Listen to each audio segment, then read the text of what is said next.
posibilidades de acceso. Hey, hey, hey, hey, hey, Nación Sabrosa. Hey, hey, hey, hey, hey, Nación Sabrosa. Bueno, también. Hola, buenas noches, muchas gracias por estar otra vez acá en Nación Sabrosa. A mí me sorprende, Briseño, un saludo. ¿Cómo nos olvidamos de fácil de las cosas en Colombia, Briseño? Ya nadie está hablando casi de Venezuela, ya casi nadie estamos hablando de la Unidad Nacional de Gestión del Riesgo, pues eso como que pasó a segundo plano y pasamos la página y como si nada. Pero eso es Colombia, Julio, ¿qué más? Eso es Colombia aquí. Yo en realidad, y se los he dicho aquí varias veces, yo no me acuerdo cuál es el escándalo anterior. Entonces cada semana hay nuevo escándalo, ya uno es difícil acordarse del anterior, pero lo que sí es verdad es que hay varias cosas que recordar, porque hoy la vicepresidenta Francia Márquez, por ejemplo, está diciendo que, pues, que lo de Venezuela no importa porque ya no está en ese país y que eso es otro país. ¿Quién sabe quién ganó? Hacemos de cuenta ya que... va a saber quién ganó si ella no está allá.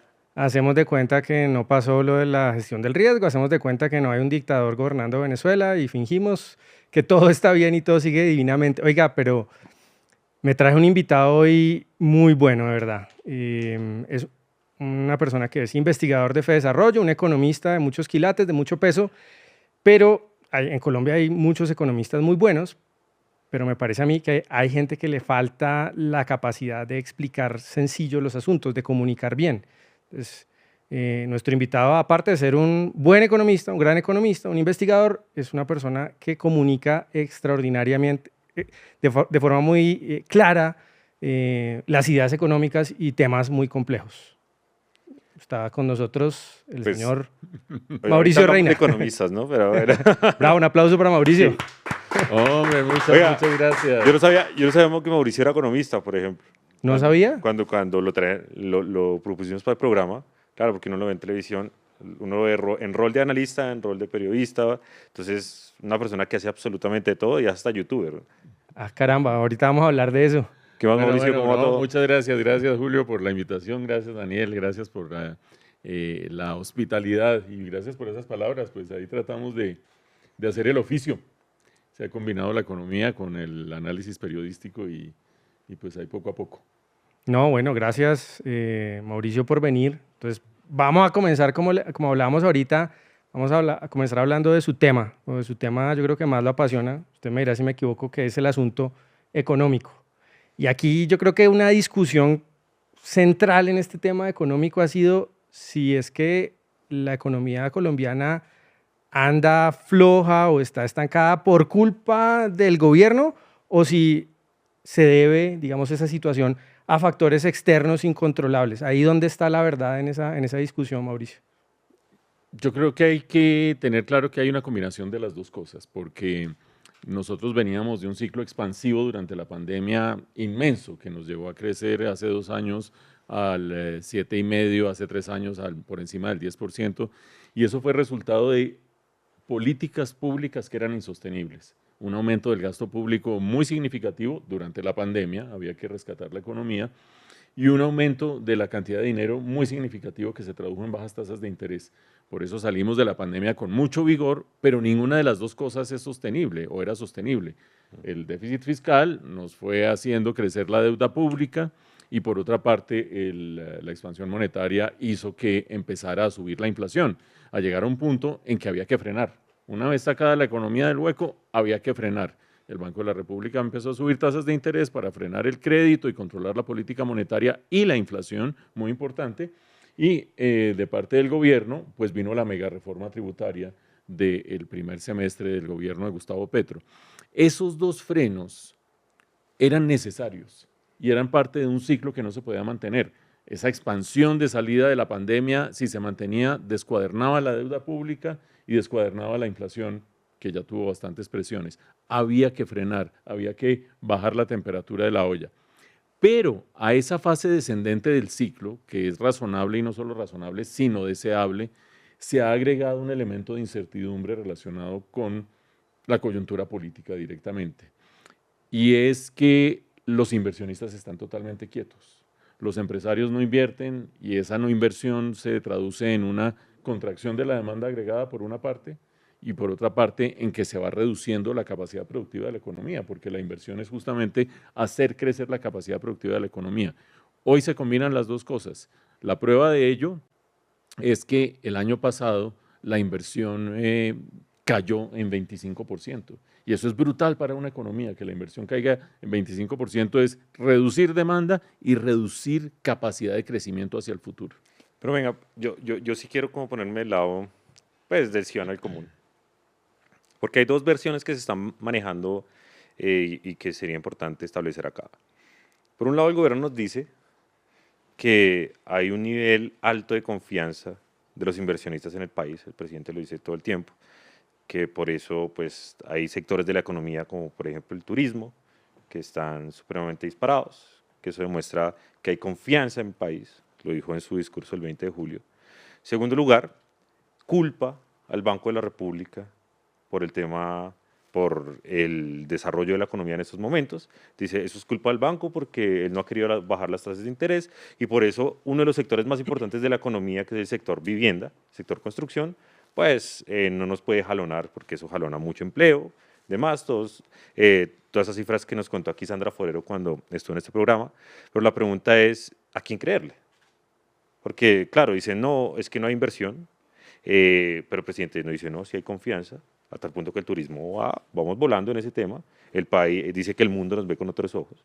Y en segundo lugar, pues dice, no, pero realmente si el Banco de la República me hace caso, pues yo creo que nos puede ir mejor en la economía, aunque vamos bien. Y fíjese, el ministro Bonilla, de hecho, niega que haya un problema de confianza. No sé si lo escucharon creo que fue esta semana o a finales de la anterior, diciendo, ¿no? ¿Cuál problema de confianza? No existe tal cosa. Entonces uno diría, bueno, si es que no reconocemos la enfermedad, entonces ¿cómo la vamos a tratar? Sí.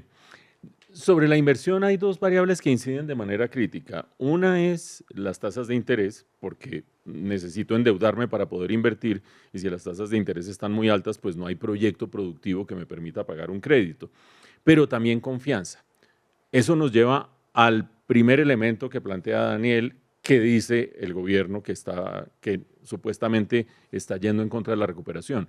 Las altas tasas de interés que han venido reduciéndose desde hace ya varios trimestres, son el resultado de tener que frenar la inflación. Hoy Colombia tiene una inflación que ha venido bajando, lleva 15 meses más o menos bajando, se paró durante 3 meses, pero volvió a empezar a retomar su senda descendente en el mes de julio, ha venido bajando, pero todavía es un nivel de inflación superior al de nuestros pares en América Latina.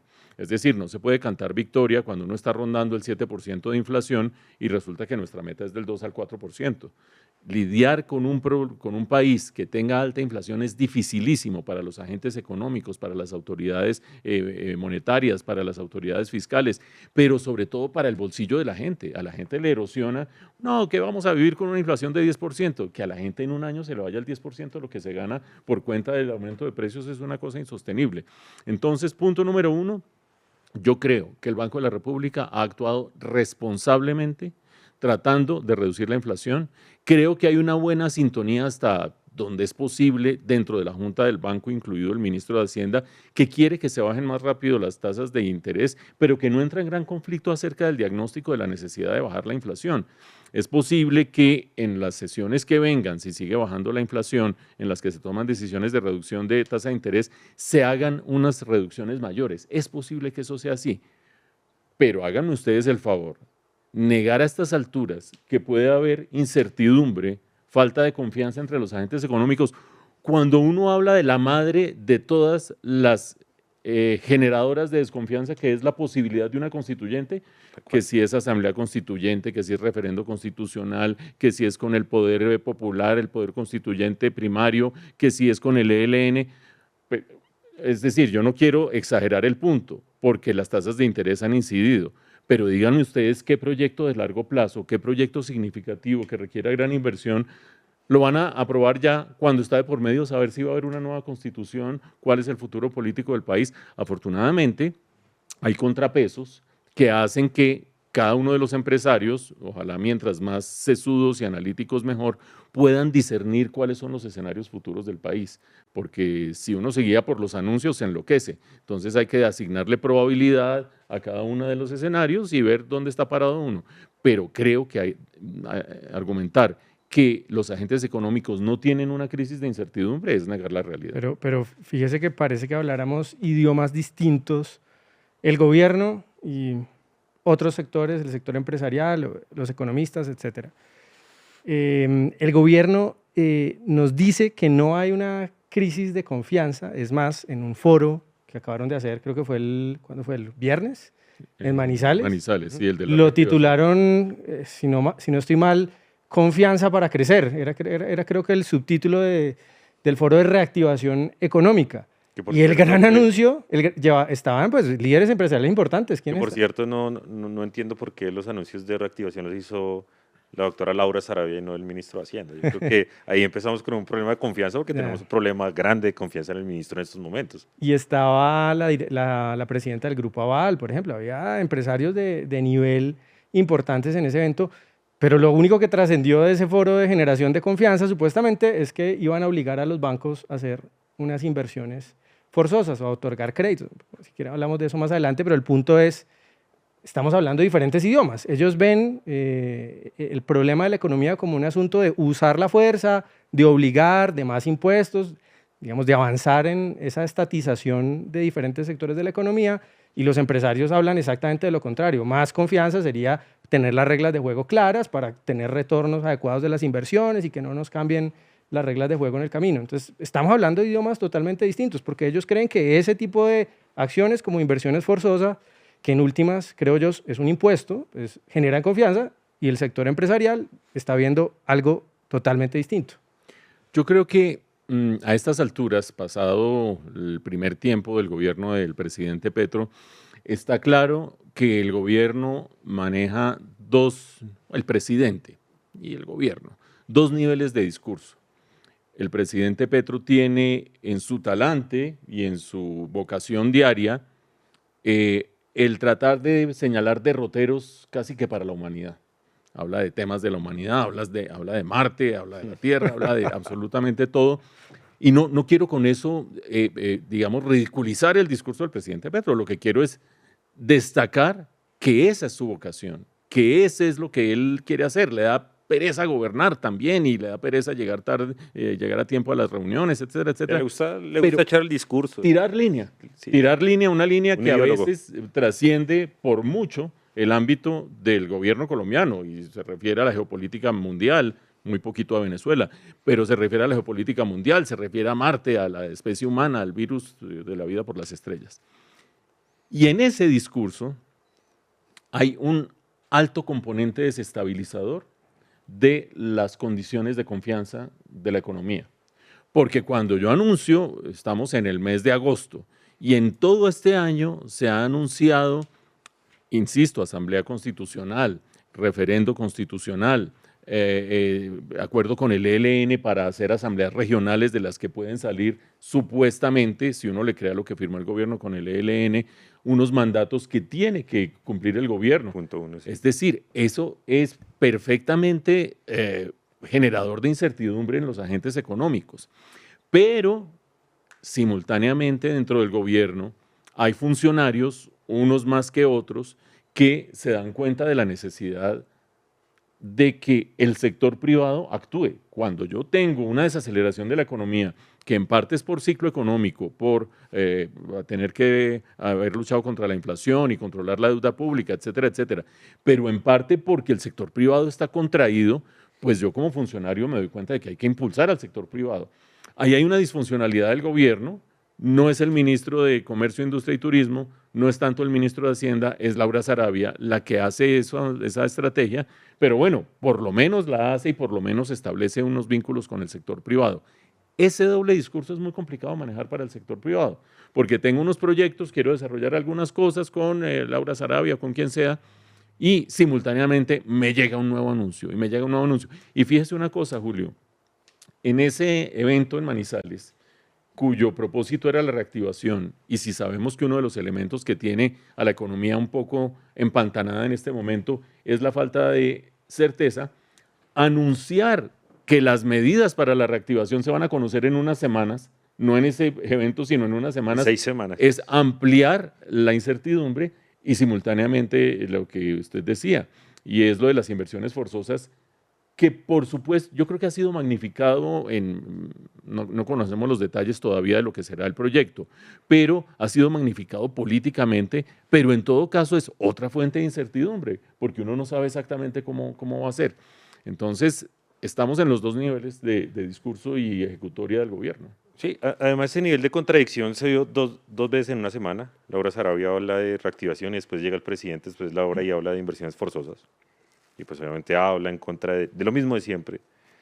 Pero también, por ejemplo, se vio en el tema de inteligencia artificial. Mauricio Liscano se lanza un super evento para impulsar la inteligencia artificial y llega el presidente después de Mauricio Liscano y dice, no, a mí esa vaina me da miedo y eso va a acabar con la humanidad y con el empleo.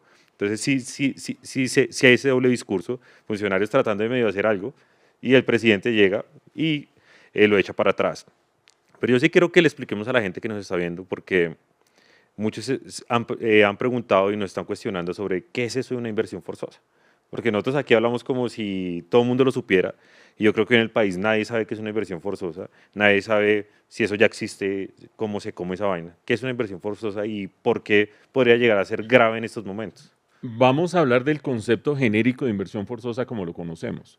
¿Por qué hago esa aclaración? Porque un proyecto de ley puede tener unas características que lo hacen totalmente distinto a lo que estamos planteando nosotros, pero aparte de eso, sabemos que el Congreso es como el laboratorio de Frankenstein, ¿no? Que entra una cosa y sale otra. Sí. Entonces, vamos a hablar del concepto como lo conocemos en la discusión económica contemporánea. Una inversión forzosa consiste en que parte del ahorro que hay en el sistema financiero forzosamente se canaliza a los créditos que el gobierno quiera asignar en las condiciones que el gobierno quiera asignar. ¿Qué quiere decir lo que acabo yo de explicar o de enunciar? Nosotros tres, Julio, Daniel y yo, somos los ahorradores de una economía.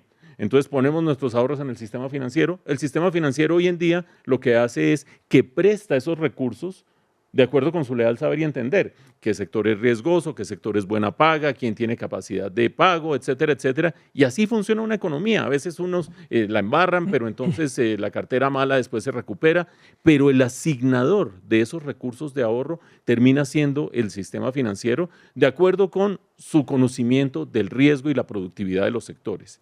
Una inversión forzosa lo que le dice al sistema financiero es, hey, una parte de lo que están ahorrando Julio, Daniel y Mauricio, me la tienen que dar a mí para asignarla, estoy hablando a nombre del gobierno, para asignarla a lo que yo crea, seguramente sector agropecuario, seguramente sector turístico, seguramente qué sé yo, a tasas de interés subsidiadas. Ahí ya hay dos peculiaridades. Una, que la asignación la decide el gobierno, y dos, que la da a unas tasas de interés subsidiadas. ¿Qué quiere decir eso? Que si todos los que ahorramos, nosotros tres, queremos que nos sigan pagando la misma tasa de interés por nuestros ahorros, alguien tiene que reconocer ese subsidio, porque si al último sector turístico le van a prestar al 1% y a nosotros se supone que nuestros ahorros nos debían rendir 9%, alguien nos tiene que dar ese 8% y no lo va a dar el sector financiero porque no fue el que escogió ese sector para asignar. O sea que solo esa diferencia de esos 8 puntos los terminaría pagando el gobierno. Es decir, nosotros con impuestos. Es decir, nosotros pagamos con impuestos para que finalmente la rentabilidad de nuestros ahorros no se vea distorsionada. Primer problema. Pero segundo, de ese pool de ahorro de la economía, otros toman prestado. Por ejemplo, ustedes con este proyecto de Nación Sabrosa dicen, vamos a comprarles nuevas cámaras aquí a los compañeros que nos están ayudando, entonces nos vamos a endeudar. Y resulta que antes de inversiones forzosas había 100 de ahorro disponible en la economía. Después de inversiones forzosas solo hay 70. Cuando hay menos oferta de recursos, suben las tasas de interés. Entonces, para la economía es muy delicado que una inversión forzosa contraiga la capacidad de canalizar recursos del sistema financiero y eleve las tasas de interés, lo cual, dicho sea de paso, para el resto de la economía no es reactivador, es contraccionista. Ok, y ahí, antes de que pase Julio, que es otra pregunta que he visto en redes sociales, es que hay una gran discusión entre si la plata que está en una cuenta bancaria y en un banco es del banquero o es del ahorrador, porque yo creo que eso es un punto de debate importante en el tema de inversiones forzosas. Que claro, unos dicen, eso es un tema expropiatorio, porque se estás metiendo con los ahorros de la gente, y otros dicen, no, no, no, que es la parte del gobierno, y dice, no, no, no, yo realmente lo que estoy haciendo es que un banquero, que es dueño de plata y que gana mucha plata, pues por medio de un mecanismo, pues le meta plata a ciertos sectores que necesitan. Entonces, yo creo que sí puedes aclararle eso como a la gente, porque creo que ese es un centro del debate. Sin duda, sin duda. Hay gente muy preocupada y muy asustada acerca de qué puede pasar con sus recursos y qué puede pasar eventualmente con sus ahorros. Como conocemos el concepto tradicionalmente de inversiones forzosas, que dicho sea de paso, existen hoy en Colombia, han existido en Colombia, exactamente, no es una figura nueva, lo que pasa es que es muy marginal. Se calcula que más o menos el 1% de toda esa piscina de ahorros que hay en Colombia, de toda esa piscina de recursos que van a través del sector financiero, va a inversiones forzosas. 1%, no llegas a mover la aguja, digamos, ni de la tasa de interés ni de la disponibilidad de crédito. Pero no termina apropiándose de los recursos de la gente. Es decir, aquí no hay expropiación en el concepto que conocemos como inversión forzosa. ¿Qué es lo que hay? Que los bancos que tienen unos recursos se ven obligados a invertir en unos títulos del gobierno, es la figura tradicional, la figura clásica. El gobierno recoge esos recursos, le paga a los bancos una vez los títulos se venzan, 30 días, 90 días, 180 días, el banco me vuelve a pagar a mí como ahorrador, mi plata nunca se desapareció ni nunca estuvo en riesgo, pero se canalizó hacia donde el gobierno quiso, con unas tasas de interés subsidiadas que tiene que entrar a cubrir, porque para que el negocio sea razonable para los bancos, para el sector financiero y por lo tanto para nosotros los ahorradores, la tasa que el gobierno le promete al sector financiero tiene que ser mínimamente razonable. Pero si lo va a prestar después al 1%, ahí está el hueco que entra a ser un subsidio. Y recapitulando sencillamente, la plata de nosotros los ahorradores no se la van a quitar a nadie, no se la van a regalar a nadie, van a canalizar recursos que se le van a prestar a ciertos sectores específicos, pero el gobierno con unos títulos, que los títulos soberanos todavía en Colombia son buena paga, y digo todavía no con ánimo de ser sarcástico, pero son buena paga, con esos títulos, el gobierno le devuelve después plata al sector financiero que me paga a mí mis ahorros. Y el sector financiero, pues me responde a mí por los ahorros porque el gobierno le va a responder.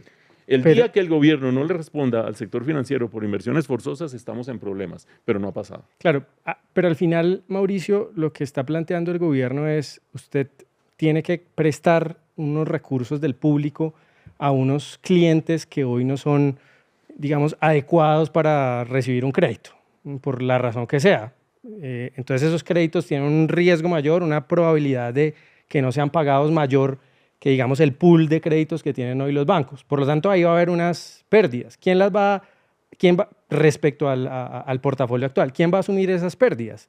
¿El gobierno, es decir, el Estado, o sea, los contribuyentes, o va a ser simplemente un impuesto que van a pagar los bancos y por lo tanto también los cuentavientes, ¿no? Y ahí yo le diría, de acuerdo, en principio si estamos hablando de una dimensión similar a la que tenemos hoy con estos títulos de desarrollo agropecuario, tal, no hay ningún riesgo. A ver, pero si estamos hablando de créditos que no son el 1%, sino que, por decir cualquier cosa loca, pero que no sabemos que van a ser, que sean el 20 o el 30%, difícil, pero pues digamos no lo sabemos, del total de esa piscina de ahorro, y si tenemos créditos dentro de ese 20 o 30% de muy mala calidad, pues esto potencialmente sí podría poner en cuestión la estabilidad del sistema y por lo tanto los ahorros de la gente. Y ahí te agrego otro antes de que responda Mauricio, y es que pues obviamente yo creo que hoy, más allá del tema ahorro, que es lo que ha estado en el tintero, lo que sí queda sobre la mesa, es que la inversión forzosa sí va a reducir como ese fondo prestable Ujú. Y a subir tasas de y interés que, para y el que pues el público. crédito para la gente que no esté dentro del esquema, que además, y hay que decirlo abiertamente, es obvio que va a ser un esquema político. Ah, Es ese es decir, un la, ingrediente la- importante. la asignación de esos créditos, como ha pasado en otros proyectos del gobierno, pues va a terminar con un componente O sea, político en medio de difícil una que a elección. Nación Sabrosa le presten para las No, no, cámaras. no le van a prestar a las cámaras a Nación Sabrosa, pero a nosotros sí nos va a subir el costo y la tasa de interés. Ujú. Entonces, no sé si el gobierno pues lo tenga contemplado o tenga la obligación de contemplarlo, pero a mí lo que hoy me parece más grave es la reducción de ese fondo prestable, tal como le dijo Malagón hoy. Sí, 2 o 3 reacciones. Una relacionada con ese fondo prestable. Una medida como las inversiones forzosas es una medida que es expansiva para los sectores elegidos, que son a dedo, ¿no? Tú, Sí. si eres beneficiario, tú Dijeron también industria, y tú también. Sí. eso puede ser cualquier cosa. Y es contraccionista para el resto de la economía. Entonces, como medida de reactivación económica, es dudosa, porque va a expandir unos sectores, pero va a contraer otros. ¿Por qué vía los contrae? Porque le reduce el ahorro al resto de la economía y le sube las tasas de interés. Ahí está. Punto número 1. Pero eso es lo que quiere Petro, por cierto. Él dice, hay que Mm. desacelerar el sector minero energético y meterle plata a turismo. Industria, Sí, dice él, en sí, general. pero eso yo creo que lo va a tratar de manejar por la reforma tributaria que Sí, ya los clavaban. sí, va a volver a poner impuestos al sector minero energético. Vamos a ver si pasa en el Congreso o no. Porque aquí, Julio, no solamente es un sector, sino que es todo el resto de la economía. O sea, el que no sea turismo, agricultura, no sé qué y si sé cuánto, todos viviríamos con mayores tasas de interés, con crédito más costoso. Ujú. Y segundo punto, ¿quién asume el riesgo de una mala paga? Empecemos por ilustrar que aquí no estamos hablando en el aire. Estaba revisando unas cifras que publicó nuestro amigo Mauricio Cárdenas de el índice de calidad de cartera del Banco Agrario, un banco público, y del sistema financiero. Y la calidad de cartera, el deterioro o la cartera mala del Banco Agrario es el doble en términos porcentuales del Banco Sistema Financiero. Digamos que eso es razonable hasta cierto punto porque la banca pública se mete en proyectos que no son top 1A garantizados y qué sé yo, pero es preocupante si es demasiado malo el agente económico al que se le presta de parte del banco público. Entonces, para ilustrar tu punto, es cierto que las inversiones forzosas canalizan recursos hacia sectores más riesgosos. No necesariamente estamos hablando aquí de corrupción, nada parecido, pero sí sectores más riesgosos. ¿Quién asume el riesgo? Depende de cómo se construya la figura. Porque si el banco, el sistema financiero, en donde tenemos la plata todos nosotros, tiene que suscribir títulos del gobierno, que el gobierno se compromete a pagarle al sistema financiero en 180 días, en 360 días, con tales tasas, pues el gobierno tiene que honrar esa plata, independientemente de que le haya prestado a gente que no le paga, tiene que honrar esa plata, le abre un déficit al gobierno y todos los pagamos con impuestos. Volvamos a esa claridad. Pero si es obligación de los bancos, el banco Pepito X tiene que prestar el 5% de sus recursos a los 50 proyectos que vengan de turismo de no sé dónde, allí sí la cosa es mucho más complicada, porque el banco es el que entra directamente a correr el riesgo con nuestra plata. Yo creo que la figura razonable sería suscripción de títulos del gobierno por parte del sistema financiero, en que el gobierno corra un riesgo que tarde o temprano pagamos entre todos, pero no están de frente con el ahorrador de decirle, vea, su plata va a ir a dar a un proyecto incierto. Y cuando digo incierto, no es sarcasmo, es que los niveles de calidad de cartera de la banca pública son peores que los de la banca privada. Venga, Mauricio, pero no quiero que nos quedemos solamente en este tema de los ahorros forzosos. El tiempo nos está pasando muy rápido y yo le quiero preguntar. Ayer supimos los resultados de Ecopetrol, que en utilidades netas volvieron a caer las utilidades netas 24% respecto al primer semestre del año pasado. Pero, y no olvidemos que Ecopetrol financia en buena medida, o una parte importante del presupuesto del Estado colombiano, y aparte de eso, cayó el recaudo tributario de la DIAN durante el primer semestre, como 15%, una cosa así. Es decir, dos de las principales patas en las que está sentada el presupuesto de la nación están cojas. Sí. ¿Estamos cerca o es descabellado hablar de un escenario de una crisis fiscal en Colombia? El gobierno presentó un presupuesto de 523 billones, otra vez un presupuesto ambicioso. y no parece claro que vaya a llegar a poder financiarlo. ¿Todos estos elementos lo hacen preocupar a usted sobre la salud fiscal del país? Digamos que el tema fiscal ha sido un tema preocupante desde hace varios trimestres, desde hace un buen rato. Casi que desde el momento en que, después de la reforma tributaria del año 2022, primer proyecto de reforma que logró pasar el gobierno de Gustavo Petro, que representó algo así como 22 billones adicionales al año, el gobierno empezó a expandir el gasto público a la par con ese aumento de los recaudos tributarios. Y después los recaudos tributarios terminaron siendo menores por cuenta principalmente de dos elementos. Uno, la Corte Constitucional tumbó la tercera parte de esa reforma tributaria, especialmente lo que tenía que ver con regalías del sector minero energético. Y dos, la gestión de la DIAN no fue buena. Entonces, entre una cosa y otra... Y la economía se frenó. Y la economía desacelerándose, eso en el entorno de una economía desacelerándose. Entonces, la preocupación fiscal ha estado allí desde hace rato. Ahora esa preocupación fiscal vuelve a emerger porque el presupuesto del que habla Julio es el presupuesto del año entrante. El gobierno saca un borrador de presupuesto que es el que va a llevar al Congreso a ver si se lo aprueban o no.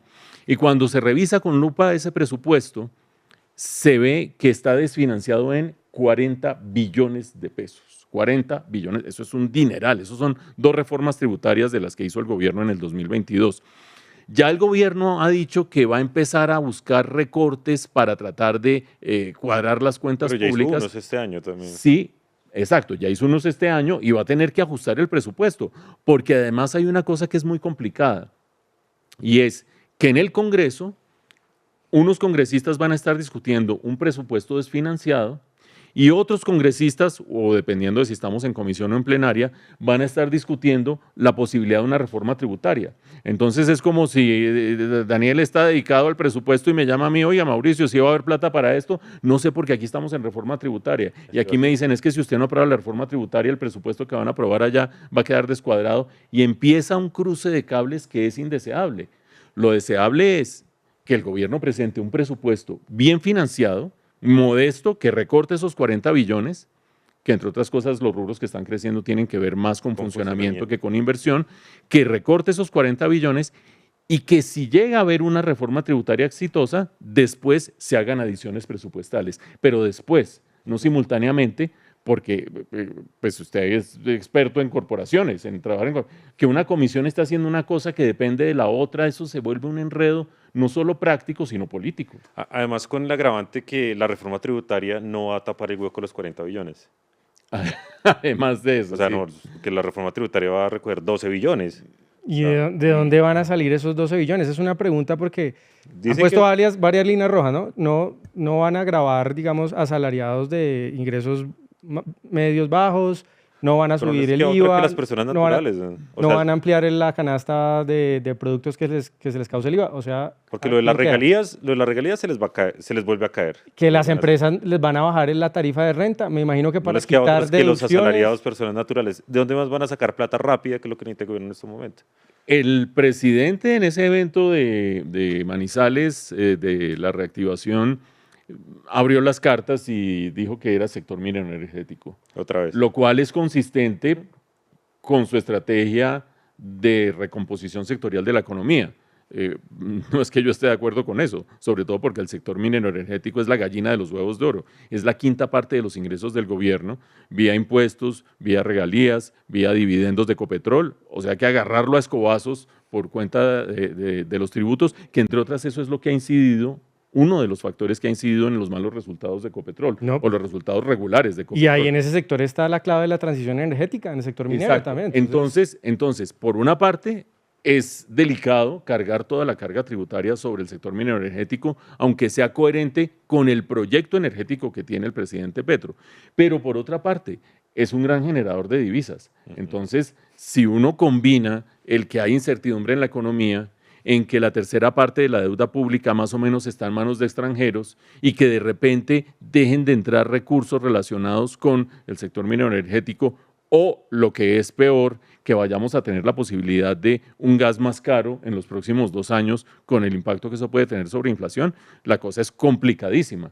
Una cosa es la retórica, y no quiero ser displicente cuando uso el término retórica, una cosa es el discurso, los derroteros con los cuales uno puede estar de acuerdo o no, pero en la praxis están elementos delicados de la economía con los que uno no puede ser demasiado olímpico porque la embarra. ¿Y no será que, no será que puede pasar, como pasó con la reforma tributaria anterior, que al revés de generar más recaudo, por cuenta de esa famosa curva de la FER, terminemos subiendo tarifas, nominalmente tenemos más impuestos, pero en la práctica podría el recaudo caer porque tienen efecto recesivo estos impuestos? Si la gente le dicen, ¿no?, que le vamos a subir los impuestos al proyecto minero, al proyecto petrolero, pues mejor no invierto, y eso contrae más la economía y termina recaudando menos el gobierno. Sí, la curva de la FER a la que se refiere Julio es de súper sentido común, y es: a mí me pueden ir subiendo y subiendo impuestos y yo voy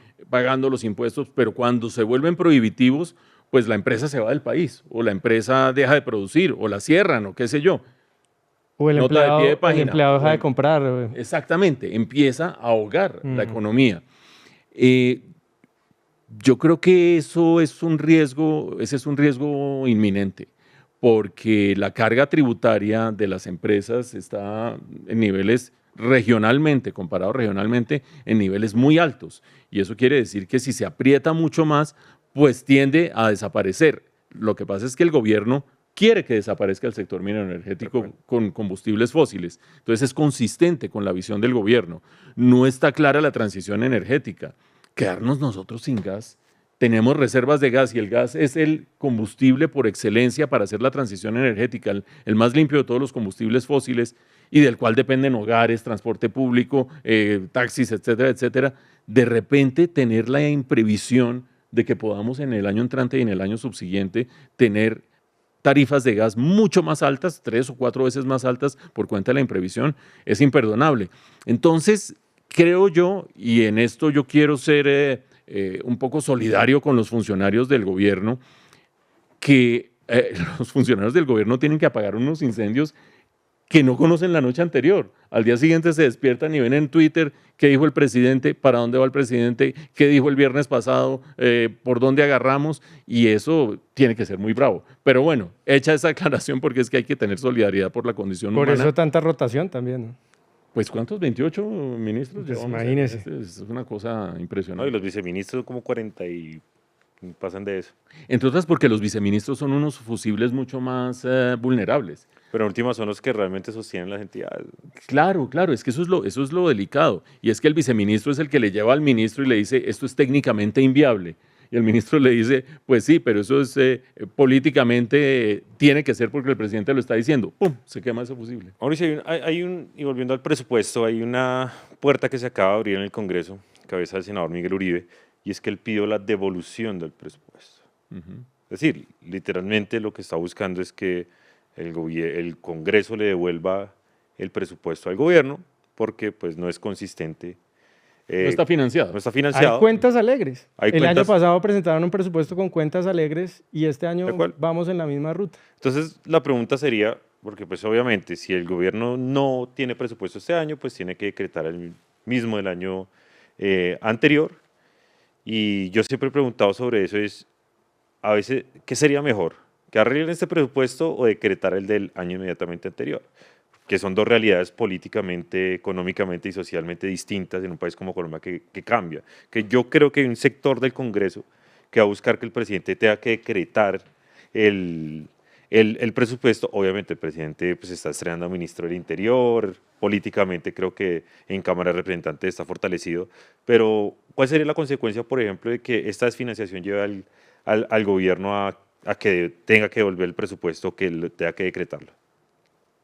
Vean, Daniel y Julio, hay mucha gente que le apuesta al colapso pequeño, mediano o grande con intenciones políticas.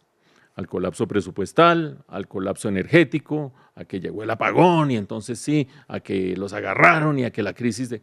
Yo creo que eso es lo peor que le puede pasar al país, porque como si nos faltaran, no sé si vamos a alcanzar a hablar de paz total, como si nos faltaran circunstancias de incertidumbre hacia adelante, inducirlas de parte de los agentes económicos, los tomadores de decisiones, el gobierno, sería lo peor.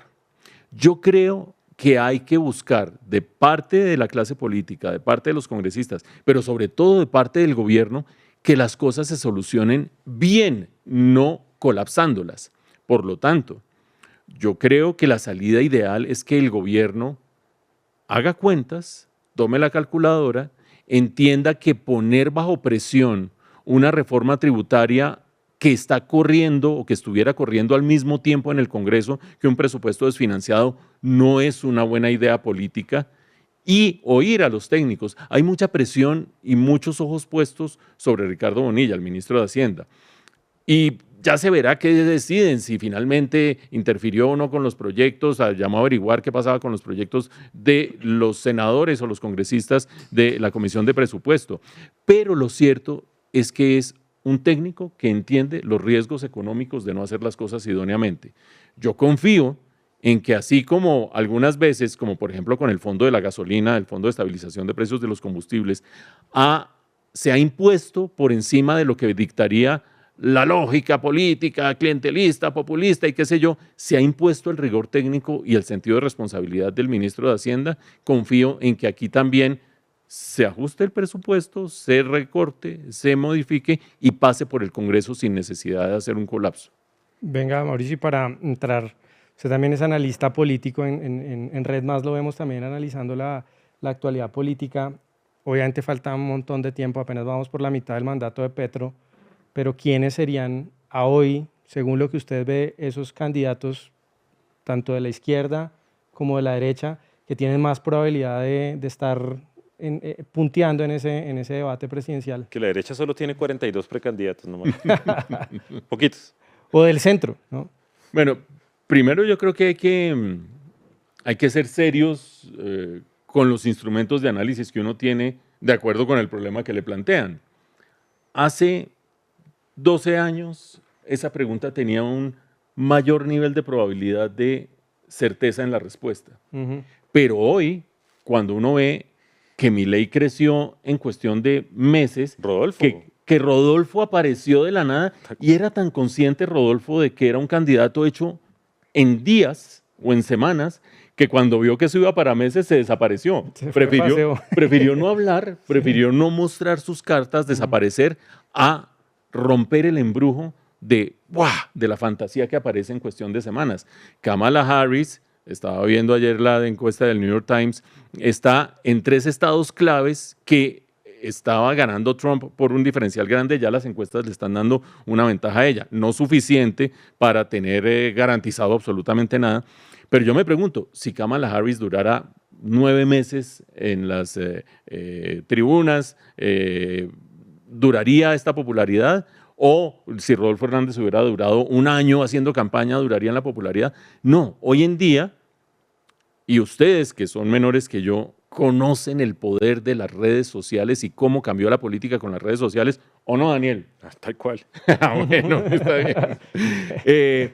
Saben que un fenómeno político se puede crear en muy poco tiempo.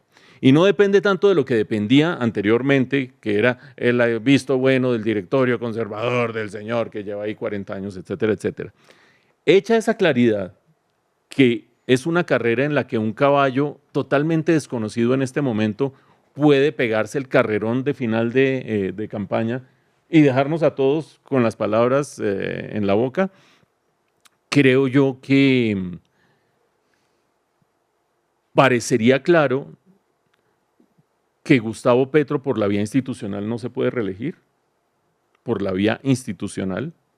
Queda aquello de lo que él habla del poder constituyente popular, que la gente sea la que lo clame, etcétera. Yo creo que esa va a ser su campaña realmente. Sí, sí. 2026. Pero por la vía institucional y constitucional no le alcanzan los tiempos, número 1.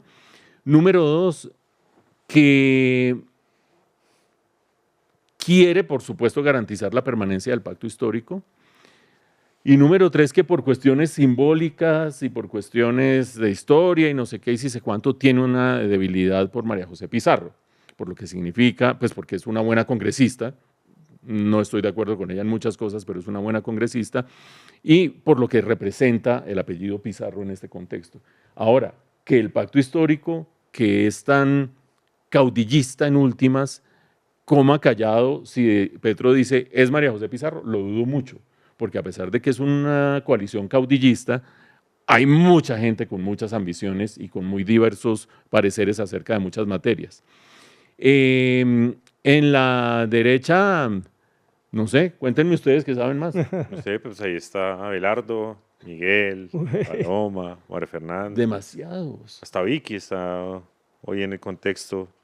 Están todos los ex gobernadores Sí, en un bloque.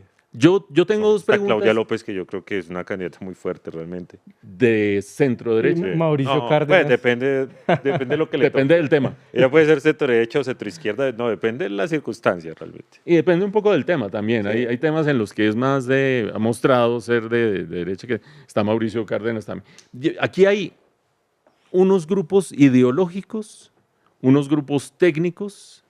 Esto no se va a ver bien en cámara así puesto, sí. Unos grupos ideológicos, unos grupos técnicos y unos grupos mediáticos, digamos. En lo ideológico, yo creo que lo que diga el expresidente Uribe va a ser muy importante. Yo creo que va a ser muy importante en lo ideológico, no lo mediático. Puede haber un candidato de derecha más mediático que no tenga la bendición de Uribe y que termine. De hecho, algo está pasando, algo de eso, ¿no? Los favoritos de Álvaro Uribe no están marcando también en las encuestas como los no favoritos de Álvaro Uribe a estas alturas. Más hechos a partir de medios que otra cosa. Los tecnócratas, para pesar mío, no registran bien todavía. Ojalá registren bien en algún momento, porque creo que enderezar un poco todas estas cosas que hemos dicho En de la algún momento de la economía y demás. historia, ¿no? Sí, hay Digamos, el tema- varios exministros de Hacienda, ¿no? Restrepo, Echeverry, que ya Vamos se a lanzó, Cárdenas, Cárdenas. Yo creo que Alejandro Gaviria Pero no pierde siempre se siente cierto abismo entre el elector y los técnicos, ¿no? Por el lenguaje, por Por los el temas. lenguaje, por una parte por el lenguaje, pero por otra parte por lo que mencionábamos hace un rato, y es que hoy en día, es decir, poner, no sé, a José Manuel Restrepo o a Mauricio Cárdenas no sé, a jugar con un gato en TikTok, Pero pues le están no metiendo duro al funciona. TikTok a ellos, ¿no? pero sin Gaviria va gato. por Estará esa dentro, ruta. estará Yo he visto dentro de muy tiktokero a Todos andan Alejandro Gaviria. tiktokeros. ¿no? Y Claro, usted- pero el TikTok, y en esto usted es experto, Daniel, no digo que en jugar con gatos en TikTok, sino en entender el poder de las Sí. redes, es un medio. Entonces yo puedo salir así tan aburrido como me ven acá, tecnocrático y no sé qué dice cuándo, en TikTok, y lo que estoy haciendo es lo mismo de siempre, pero en TikTok. Pero el lenguaje, la rapidez, la síntesis, la emoción de TikTok, eso es otro lenguaje. Que ustedes, una generación distinta a la mía, lo han sabido manejar en política de una manera distinta. No es solo decir lo mismo que yo estoy diciendo en Twitter, escrito, decirlo chistosito en TikTok. No, son lenguajes distintos. Y ahí es donde uno no puede falsear el talante de la gente. No, sería difícil. Y los Pero- tecnócratas que acabamos de mencionar, que son coetáneos míos, le debemos parecer viejos a mucha gente. Sí, no, y todo el mundo los ve como buenos vices. Entonces sería como, sería un buen vicepresidente de este que está como medio loquito, porque lo aterriza, entonces este sería el que le da confianza al empresario y el otro es el que le da confianza a la gente.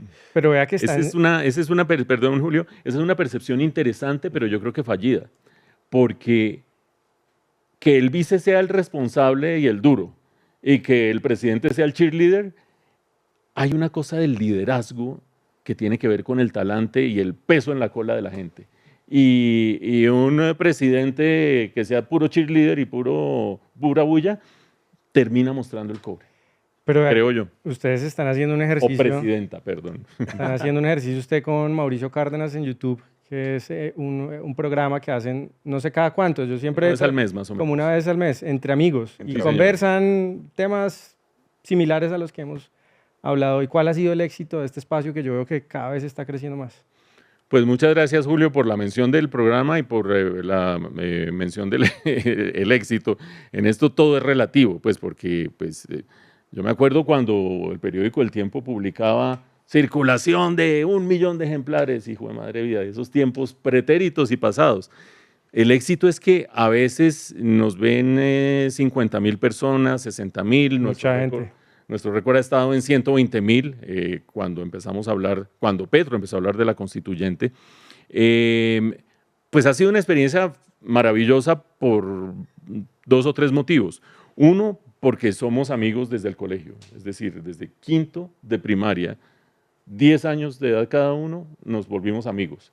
Hemos tenido vidas semiparalelas, los 2 economistas, los Terminaron de 2... tecnócrata. En la universidad Sí, los dos también estuvieron en los tecnócratas. Andes. Los 2 de los Andes, pero hemos tenido vidas también distintas. Pues Mauricio ha hecho una carrera de tecnócrata político, no sé, 5 veces ministro, una cosa parecida. Yo me he ido por otros lados y somos distintos en muchísimas cosas.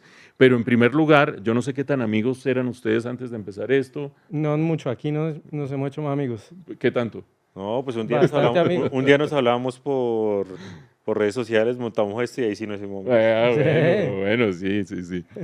Para nosotros es muy chévere poder hacer una cosa claro. que es una conversación de toda la vida, Claro. poderla seguir haciendo. Segundo, valga la oportunidad para agradecerle a todos los muchachos y a esta hospitalidad. Sí, eso sí. Nosotros hacemos el nuestro con las uñas. Es decir, tenemos una community manager a quien le agradecemos mucho y otra persona que anda por allí de vez en cuando, a veces sí, a veces no, pero de resto, traiga su computador y nos vemos a las 9 de la mañana que yo le tengo aquí café y pum, y a veces conectamos micrófono, a veces no, entonces es muy artesanal. Afortunadamente, pues no hemos tenido grandes problemas técnicos y hay una cosa que sí es muy satisfactoria y yo creo que ustedes la están viviendo paulatinamente, y es que una discusión de políticas públicas sea popular. Esa vaina habla mucho del momento también, la incertidumbre, las dudas, pendiente, ¿qué es eso? pero también le da a uno cierta gratificación porque pues la gente dice, no, es que ustedes sí lo entiendo, no, es que ustedes hablan de cine también y chévere. Entonces lograr que un sábado a las 9 de la mañana o las semanas subsiguientes la gente se conecte y que le diga a uno, oye, es que está muy cortico, háganlo de 1 hora y media, que le diga a uno que oír 1 hora de hablar de políticas públicas es chévere, plan de sábado o plan de la hora que sea, pues eso es muy gratificante. Y eso sí le puedo asegurar que el programa en YouTube lo están viendo. ¿Usted tiene columnas? Sí, es columnista. Yo soy columnista de Portafolio, sí. Se la leen más que la columna. Digamos, yo tengo mucho cariño por la prensa escrita. Yo trabajé en la revista Semana hace mucho tiempo. He sido crítico de cine del Tiempo. He tenido columna en Portafolio. Tuve en un tiempo columna en El Colombiano. Pero eso, el impreso por lo menos, y la opinión escrita está en vías de extinción. Sí, la gente quiere verlo usted hablar. Sí.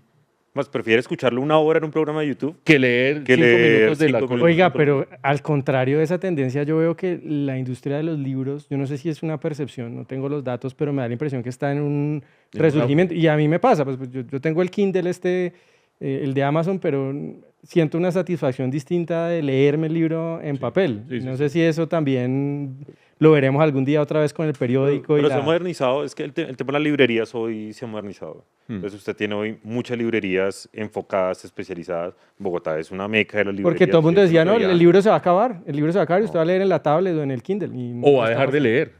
O va a dejar de leer. No está pasando. Yo creo que los adolescentes hoy están leyendo más Harry Potter y, bueno, Sí. estas sagas juveniles mucho más que antes. Pues vean ustedes la Feria del Libro de Bogotá Impresionante. o las Una ferias locura. del libro del país. Son unos eventos de una magnitud, es emocionante. Y pues se compra además de eso, porque pues si fuera la gente solamente a comer salchicha, pues vaya y venga, pero se compra, no en la magnitud en que se debería de acuerdo con la concurrencia. Ese es un fenómeno súper interesante. Tanto que yo he pensado, y necesitamos que los concejales acojan ideas de ese estilo, yo creo que a la Feria del Libro, Daniel, va mucha gente que no va a otros eventos públicos de comprar algodón y salchichas y llevar a los chinos porque no los hay permanentemente. Entonces hay gente que vaya porque es plan, sencillamente. Si se pudiera capitalizar la experiencia de la Feria del Libro de Bogotá, viendo qué es lo que atrae a la gente y replicarlo una vez cada 3 semanas con distintos temas, distintos ámbitos, distintos foros, creo que habría clientela para eso, porque es impresionante. Sí, además porque Bogotá todo lo que ahora usted lo vende, ¿no? Exacto. Cualquier feria que arma, entonces está llena. Cualquier tema, feria de todas. Sí, Que ahora Bogotá es la ciudad de las ferias. sí. La feria de moda, está la bazar, está feria de libros. Usted abre todo y todo se vende. Sí, de acuerdo. Oiga, pero yo le quería preguntar antes de que terminemos, porque ya se nos está acabando el tiempo. Se me había olvidado esa faceta suya de crítico de cine. Sí, yo le iba a Es preguntar muy algo. interesante. ¿Qué hay para ver? Yo tengo un niño chiquito y hace rato no puedo ir a cine. Si me pudiera ver una película este año, porque no puedo ir a cine más de una vez al año, más o menos, ¿cuál me podría ver o cuál me recomendaría para Pero que verme? ahorita. Yo he dejado de ir a cine por dos motivos. Uno, bueno, por tres motivos en realidad. Uno, porque la crítica de cine, yo empecé hace 23 años a hacer ese ejercicio. Y eso es una cosa semanal, entonces pues imaginarán lo que uno ha escrito sobre eso. Está desapareciendo como la conocemos en la medida en que hoy cualquier persona que le gustó o no le gustó una película sale del teatro, graba 3 minutos, me gustó o no me gustó, y si la persona tiene todo lo que hemos dicho que requieren las redes sociales, carisma, gracia, discurso, pero además contenido Se razonablemente tira una bueno. película. Sí, eso acabó con la crítica de cine especializada. Del New York Times se han retirado críticos Ok. diciendo, me doy por vencido, y no diciéndolo con dolor, diciendo, esto cambió por completo. Igual que con la comida, ¿no? Los Los Julio foodies. recomienda, los Exacto. foodies. Los foodies. Exacto.